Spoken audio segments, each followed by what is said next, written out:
예, 3차 시 합시다. 13주 3차 시. 우리는 13주에 연애간의 탈낭만화라고 하는 주제로, 70년대, 80년대, 90년대, 그 당대를 대표할 만한 연애 소설, 베스트셀러를 한 편씩 선정을 해서, 연애관이 어떻게 변화하고 있고, 그러한 변화의 요인에는 무엇이 작용하고 있는가를 보고 있습니다. 2차 시 후반부에서는 90년대를 대표하는 은희경의 소설을 읽고 있는 거죠. 그리고 그 여성 인물의 그런 연애를 낭만적으로 바라보는 관점을 벗어난 그런 연애관의 형성의 계기가 무엇이었는가를 확인하고 있었지요. 이렇게 그 여성인물의 연애관은 어리석은 집착을 끌어냈다는 점에서 성숙한 정신적 경지처럼 보이기도 하더라. 이런 거의 종교적 지혜를 연상케도 하더라. 이런 설명을 하고 있군요. 그러니까 진이의 그 여성인물, 진이의 이런 태도는 사랑이 낭만적이거나 이상적일 수 없는 무수한 이유를 통찰한 결과다라고 말할 수 있겠죠.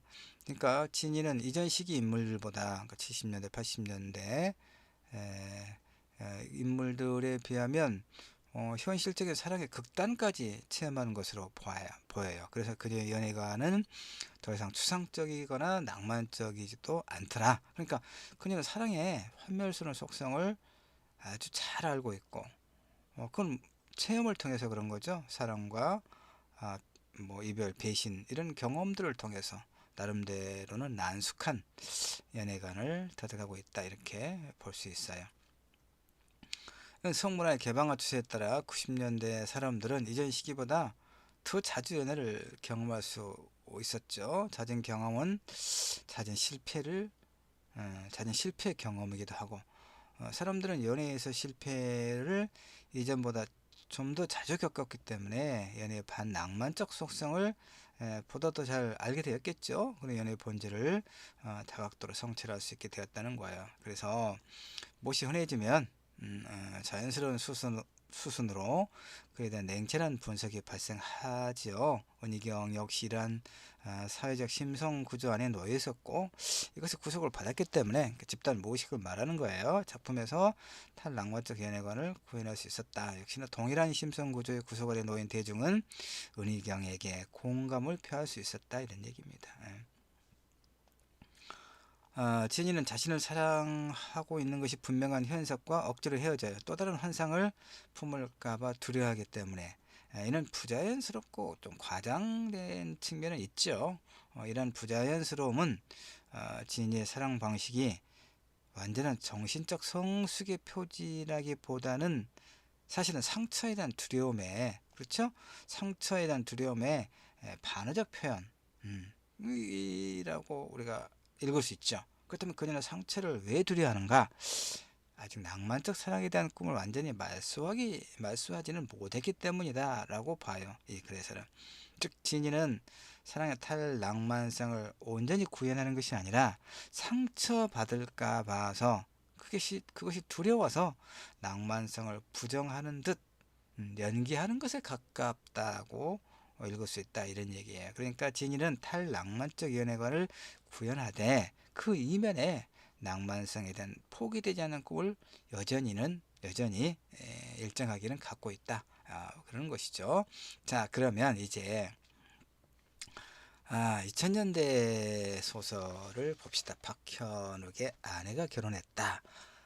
탈낭만화가 이제 심화되고, 이것은 결국은 남성의 어떤 불안의식을 오히려 일정하게는 반영하고 있는, 아내가 결혼했다. 아내가 나하고 결혼했는데 또 다른 사람과 결혼했다.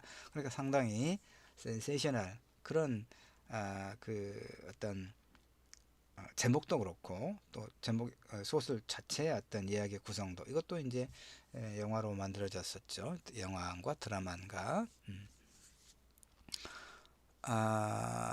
이 지금 오늘 13주에 살피고 있는 70년, 80년, 90년, 2000년대를 대표하는 베스트셀러 연예 소설들은 다 영화화되거나 드라마화 됐던 작품들이기도 해요. 자, 2006년에 간행된 박현욱의 아내가 결혼했다는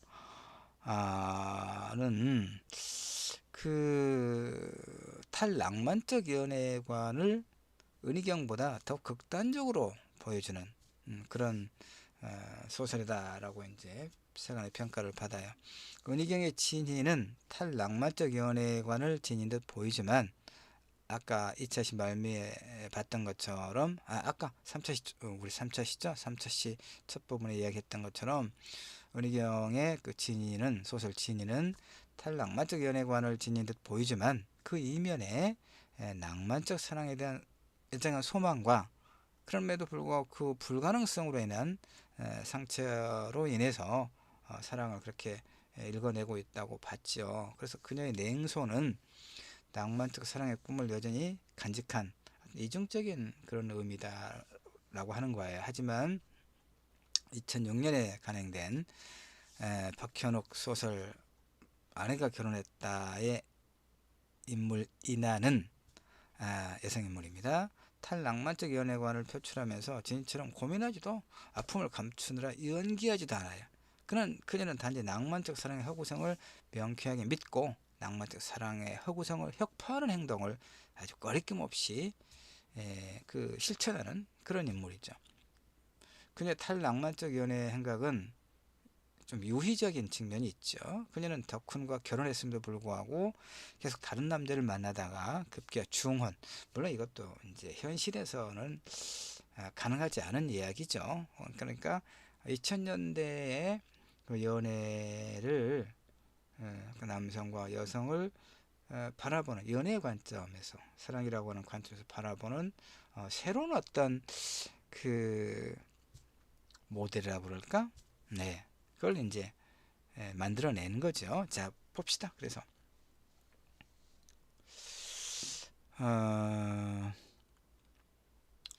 덕후는 리나를 사랑하기 때문에, 즉 남편은 아내를 사랑하기 때문에 아내가 나 말고 다른 남자를 만나고 있고 또 다른 남자와 결혼을 하고 싶다고 하고 소위 말하면 이중생활을 허용을 해요. 왜냐하면 아내를 사랑하기 때문에.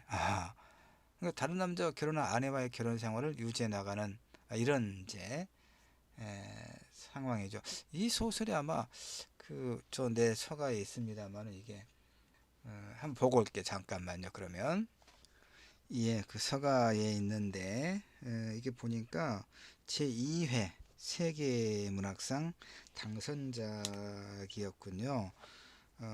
세계문학상은 이제 세계일보에서 장편 소설을 현상 모집해서 상을 주는 건데 1회, 2회 이때 1억 원씩이었어요. 지금은 이제 좀씩 이렇게 변화가 돼서 뭐 당선작은 5천만 원, 우수작은 두 편을 이제 1,000만 원씩 주고 최근에 그러던데 이때는 초기에는 1억 원씩 줬거든요. 그러니까 이 박현욱 장편 소설 아내가 결혼했다는 제2회 세계문학상 당선작이고 그 상금이 이제 1억 원이었는데 그만큼 이 소설이 가져온 어떤 일정한 충격이었을 거예요. 아내가 결혼했다라고 하는 것이 박현욱 이 남성 작가가 67년생이군요. 서울 출생, 연세대학교 사회학과를 졸업했고 2011년에 제6회 문학동네 신인 작가상을 수상을 했고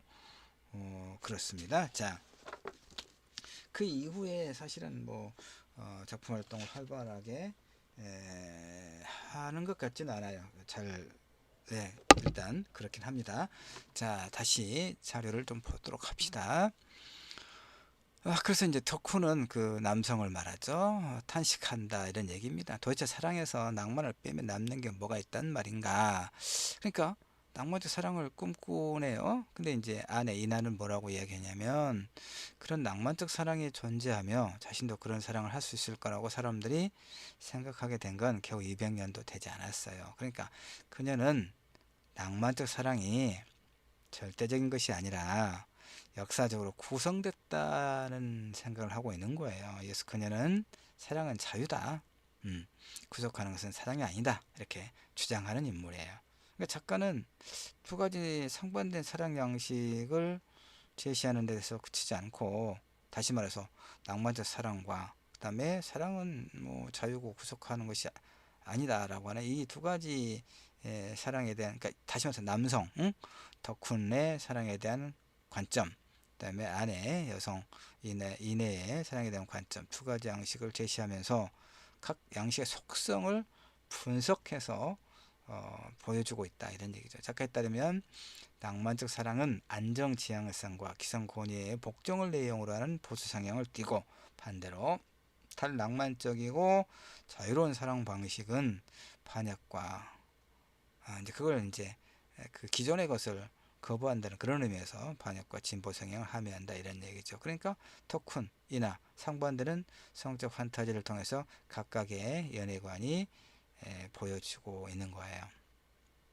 덕훈, 남편이 남성이 제일 좋아하는 체유가 좀 이제 우리는 뭐 대학생들이니까 이런 거 그렇게 거북스럽게 뭐 읽을 필요는 없겠죠. 그래서 소설에 대한 설명이니까, 논문이고 평론이니까. 자, 덕분에 제일 좋아하는 체유가 소위 이탈리안 쌍둘리에라고 그러는군요. 뭔 소린지를 나도 소설을 보고 또 설명을 보고야 알았어요.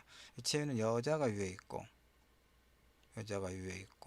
남자와 여자 모두 하늘을 보는 자세, 이탈리안 샹들리에 참, 남녀 모두가 그러니까 이상을 함께 지향한다는 그런 이미지를 준다고 그러는군요. 연애에서 이상이란 뭡니까? 배타성, 절대성, 영혼 지향 등 낭만적 사랑의 일반적인 덕목을 의미하는데, 그러니까 덕훈의 여성 판타지는 곧 낭만적 사랑 지향성을 드러내더라. 또 다른 덕훈의 성적 판타지는 뭐냐면, 또 그 참 곤란하긴요. 하여튼 뭐 공부니까 봅시다. 오롤인데 그냥 오롤은 아니고, 내가 잠들 때까지 그게 입속에 있는 것. 또 아침에 일어날 때도 그 느낌이 일어나는 것. 과감해졌군요. 2000년대 오니까. 사실 그 90년대 그 이제 중후반에 대거 등장했던 여성 작가들의 소설들 보면요, 이런 섹슈얼리티에 대한 묘사가 아주 굉장히 아주 그냥 뭐 좀 당혹스러울 만큼 사실 적나라해요. 그러니까 이 정도는 뭐 아무것도 아니에요.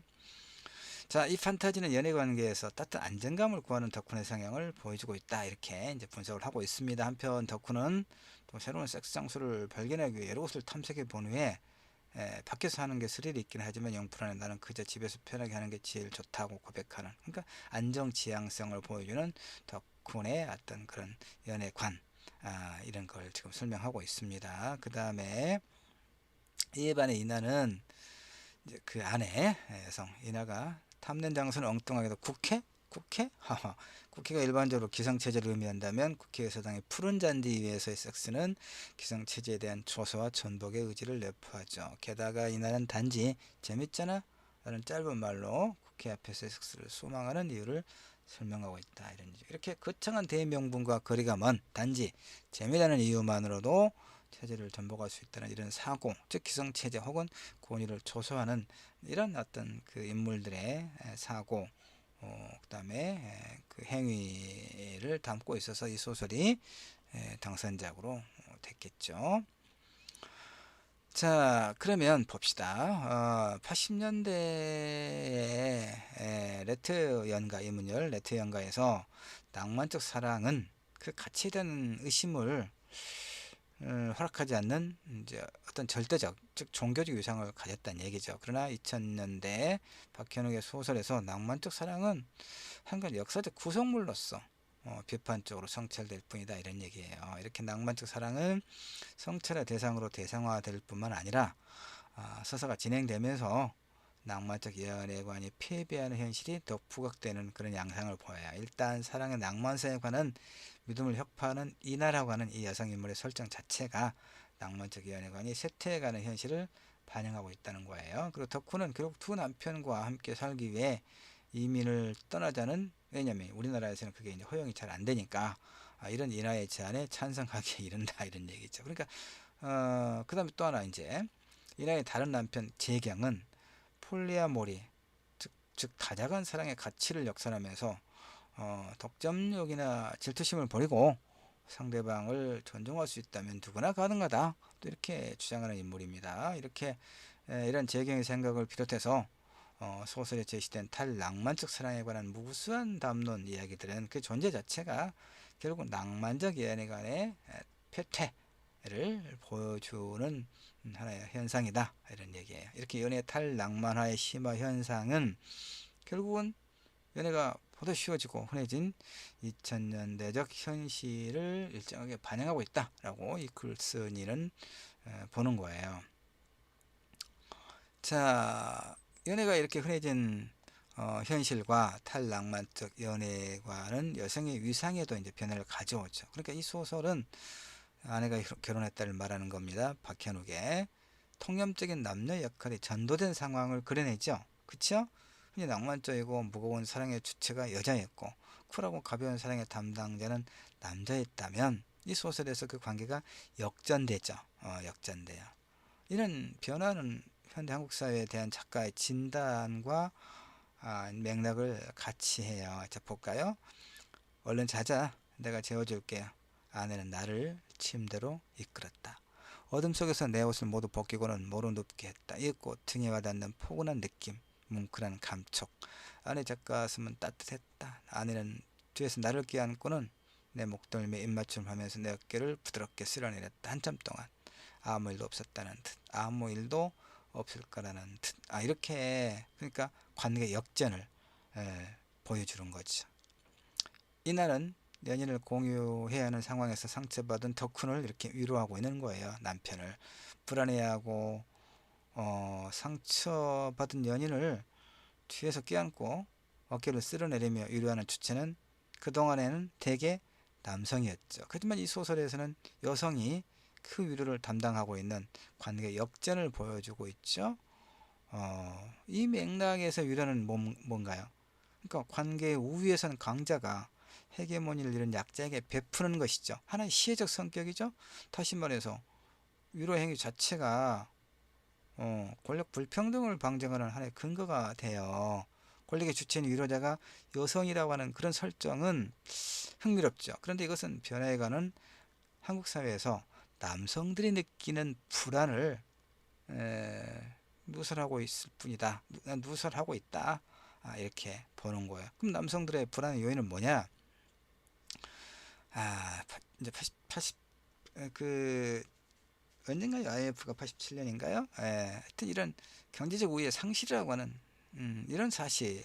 그다음에 덧뿌리기 꿈이라는 원인이 뭐냐면 과거에 비해 훨씬 자유로워진 성문화. 다시 말해서 성적으로 자유로운 사회에서 남성들은 대부분 여성들을 성적으로 손에 넣기가 보다 쉬워졌다는 사실을 환영하면서도 그런 상황에 분명하고도 뿌리 깊은 불안감을 느낀다는 거예요. 다시 말해서 섹슈얼리티에 대한 남성의 불안은 그것을 보호하는 다양한 사회적 조건들이 존재하는 한 은폐되어 왔지만 정력에 대한 지속적 불안은 현대 남성들의 무의식을 규정하는 중요한 요인이다라고 기든스가 이야기해요. 그러니까 뭐냐면 여기 이제 그 인용하고 있는 것 보면 지금 이제 이나 여성에게 남편이 둘이잖아요. 그러니까 바로 이거예요. 이제 이 기든슨의 이 설명에 부합하는 소설의 내용이 뭐가 있냐면 생각하고 싶지 않지만 떨쳐버리지 못하는 생각, 몹시 불쾌하면서도 두려운 일, 아내가 나와 잠에서도 그런 거에 섹스를 상상하는 거, 특히 비교하는 거, 그리고 내가 그 놈보다 못하다고 여기는 거, 이 불안의식이라고. 그래서 정체가 바로 이거예요. 수십 번 수백 번 물어봤지만 아내 대답 하나뿐이었다. 둘 다 좋아. 둘 다 좋아. 누가 좋았냐? 이건 뭐 우리 어렸을 때 엄마 아빠가 아이들한테 아빠가 좋아 엄마가 좋아 물어보는 것과는 또 다른 성격의 문제죠. 누가 잘하느냐, 누가 좋느냐. 둘 다 좋아. 솔직히 말하면 누가 더 잘해? 둘 다 잘해. 두 사람이 어떻게 똑같을 수 있겠어? 누가 나은지는 생각할 수밖에 없는 일 아니야라고 이렇게 덕후는 이나가 이남니까 이내인가요? 예. 자신과 재경의 성적 능력을 비교할 것이라 상상하며 괴로워하고 있어요. 이렇게 남성들은 상대 여성들이 여러 파트너를 가질 때 그녀가 남성들의 성적 능력을 비교할 것이라고 상정해요. 비교 대상이 된다는 사실 자체가 관계에서의 열쇠를 암시하죠. 마찬가지로 비교 주체로 서는 순간 그런 관계의 헤게모니를 장악한다고 볼 수 있어요. 이렇게 보다 성문화가 그 잠깐만요. 녹화하다가 중요한 카톡이 와서 확인을 좀 하느라고 조금 쉬었습니다. 예. 그래서 이제 이쪽을 보면 보다 성문화가 경직된 사회에서라면 남녀 모두 자신의 성적 능력이 다른 이와 비교될 것이라고 하는 불쾌한 상상에서 노연할 수 있겠지만, 근데 성적으로 자유로운 사회에서는 상대에게 자신 이외에 다른 파트너들이 있었고 또 있을 것이라는 상상이 마치 집단적 피해의식처럼 부각된다, 이런 얘기죠. 남녀 간의 성이 일불처제라는 성벽을 무너뜨리고 광장으로 내달릴 때, 보다 자유로워질 때, 이런 얘기죠. 침실 사정이 더 이상 둘만의 비밀이 아니라 비교되고 채점되는 사안일 때, 참 이게 불안할 쪽은 아무래도 남자 편이 아니겠는가. 이건 좀 그래요. 소설에서도 이제 그 근거를 제시하고 있는데 보면, 그녀들이야말로 마음만 먹으면 얼마든지 같이 잘 남자를 구할 수 있을 것이다. 대부분의 남자들은 유혹에 약하고 열 여자도 마다하지 않으니 말이다. 이렇게 이제 그 소설에서 보듯이 성적 자유가 보편화될 때 여성들이 남성들보다 훨씬 더 많은 기회를 갖게 되겠죠. 이 성적 자유는 이제 남성의 불안과 직접적으로 연관된다는 얘기예요. 과거에 비해서 자유로워진 성문화는 연애간의 탈낭만화를 촉진할 뿐만 아니라 이런 식으로 직접적으로 남성의 불안을 초래한다, 이런 얘기예요. 성적으로 자유롭다는 점에서 이 2000년대 소설 아내가 결혼했다의 여성 인물은 70년대 조엘의 이화와 좀 닮은 듯 보이지만, 근데 이화는 70년대 조엘의 소설에서 남성들에게 무한한 행복과 위로를 주는, 그야말로 이제 비현실적인 남성의 판타지일 뿐이지만, 이나는 2000년대 소설 이나는 심상치 않은 당혹과 불안을 제공하고 있는 그런 이제 차별화된 존재로 보여요. 이런 70년대 성적 자유가 상상되는 것이고, 2000년대 성적 자유는 현실이라고 하는 이런 보다 더 현실적이라고 하는 그런 이제 측면의 반영이다, 라고 볼 수 있어요. 판타지 속에서 성적 자유를 구가하는 여성은 아름답지만 현실에서 성적 자유를 구해낸 여성은 공포스러울 수 있겠죠. 자, 그러나 2000년대의 박현욱 소설에서 성적 자유는 그것이 이미 실현된 현실을 반영하는 것이기 때문에 남성에게 불안을 제공하는, 소망으로서 여성의 성적 자유는 감미롭지만 이루어진 현실로서의 성적 자유는 공포스럽다는 이 결론에 여러분은 어느 정도 동의하시나요? 나는 충분히 그럴 수 있겠구나 라는 생각을 해요. 자, 이제 결론을 봅시다. 전체 이 13주 연애간의 탈낭만화의 전체. 자, 70년대 조혜일은 겨울여자에서 전형적인 남성 판타지를 여성 인물에게 투사했죠. 판타지는 남성을 비례하는 여자, 성적으로 먼저 접근하는 여자, 성적으로 자유로우면서도 자신의 성욕은 말소한 여자, 결혼을 요구하지 않는 여자의 형태로 나타났잖아요. 이것은 성적으로 보수적이었고 연애가 흔하지 않았던 70년대 사회적 풍토와 사회적 분위기와 연관된 것이다, 이렇게 보고요. 지금 이제 앞에서 다뤘던 것들을 이제 결론으로 다시 정리하는 겁니다. 80년대 이문열은 레트 연가에서 도덕적 사랑을 설파했죠. 그러니까 낭만적 사랑은 가부장제의 보수성과도 연결되는 이제 그런 측면이 있는데, 이문열 소설에서 아주 잘 드러난다, 이런 얘기예요. 90년대에 그 은희경 소설을 보면 마지막 춤과 함께 사랑은 간파되고 파헤쳐지죠. 이제 연애의 접근성이 과거에 비해 높아진 사회적 분위기와 연결되는 거죠. 그러니까 보다 자유로워진 성문화에서 연애 체험이 활성화되니까 연애의 환멸과 냉철한 분석이 비로소 가능해졌다 이런 얘기입니다. 그러나 은희경 소설은 탈낭만의 표면 아래 포기되지 않는 낭만성의 향수를 여전히 이제 내면을 하고 있다 이런 얘기. 은밀하게 이것은 90년대 수홍의식의 혼자 양상, 그러니까 2000년대 박연욱의 아내가 결혼했다는 사랑에 관한 낭만적 꿈을 완전히 폐기하죠. 낭만적 사랑은 이제 분석의 대상이 되고 연애 탈낭만하는 은희경 소설에 비해 더 극단적으로 수행되고 있는 측면이 있죠. 이 소설에서 자유로워진 성문화에 따른 남성의 불안이 중요하게 부각되고 있죠. 이런 이전 시기에 소설에서 찾기 힘든 것이었어요. 70년대에 상상된 성적 자유에서 여성은 감미로운 존재였지만 2000년대 현실의 성적 자유에서 여성은 이제 두려운 존재로 보이고 있다. 왜? 비교되기 때문에 성적 어떤 뭐 능력이랄까 이런 것들을. 이렇게 지난 40년간 연애 소설에서 연애는 추상적이고 피상적인 관념에서 점차 이렇게 구체적으로 체험되고 탐구되는 실체로 변모했고 연애관은 탈낭만화의 경로를 밟아왔다. 이게 이제 소설의 하나의 결론이죠. 그동안 사회에서 성문화는 점차 자유로워졌죠. 연애는 점점 더 흔해졌고 이제 이제 뭐 많이 알려져 있는 그 트로트 김연자의 아모르 파티인가요? 아모르 파티가 뭐 현실을 즐겨라 인정해라 그런 의미라죠. 가요의 가사도 그렇게 되어 있잖아요. 연애는 필수, 결혼은 선택. 네 마음 가는 대로 하면 돼. 바로 이것이 이런 그 연애관의 탈낭만화의 현실을 아주 적실하게 반영하고 있는 가사가 아닌가 이런 생각도 들어요. 이렇게 하여튼 이런 우리 사회에서 성과 관련된 이런 어떤 소위 문화라고 할까? 이건 점차 자유로워졌죠. 연애는 점점 더 흔해지고. 근데 흔해진 연애는 결국은 그 사랑의 신비라고 하는 어떤 아우라를 상실하게 하는 거죠. 무엇이든지 흔해지면 고유의 아우라가 이제 상실되는 것이다라고 하는 그런 전제에서 볼 때 흔해진 연애는 결국은 한멸의 체험을 누적할 뿐만 아니라 연애에 대한 냉정한 성찰을 가능하게 했다. 그래서 결국 연애에 대한 탈낭만화를 촉진했다. 이렇게 이제 보는 거예요. 한편 여성상은 남성의 판타지를 실현하려는 그 대상화된 여성에서부터 점점 더 그 생명력과 현실성을 획득해 가다가 이제는 남성의 기득권을 위협하는 이제 무서운 여성으로까지 변모하고 있더라. 역시 성문화의 개방화와 연애 보편화의 긴한 것으로 이렇게 이제 해석을 하고 있군요. 예,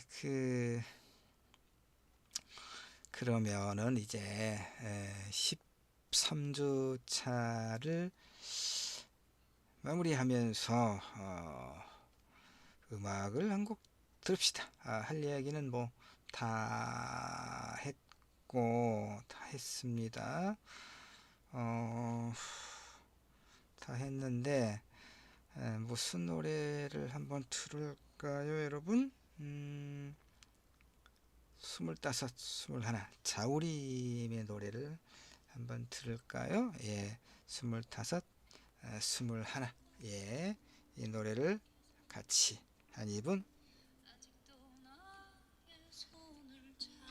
25, 21 자우림이 부릅니다. 김윤아죠. 지금처럼 사무치게 알지 못했어. 너의 향기가 바람에 실려오네.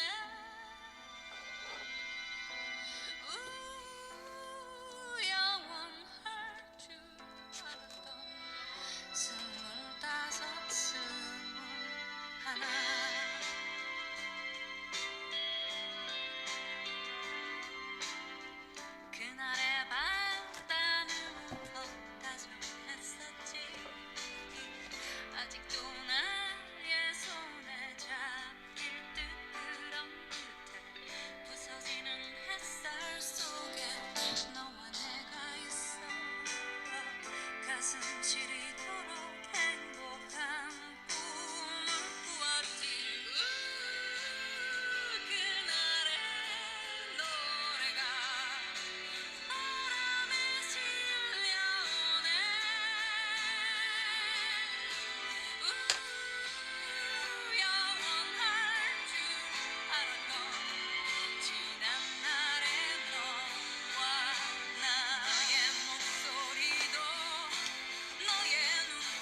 조금만 듣도록 하지요. 영원한 것은 없겠죠. 수고하셨습니다. 13절까지 마칠게요.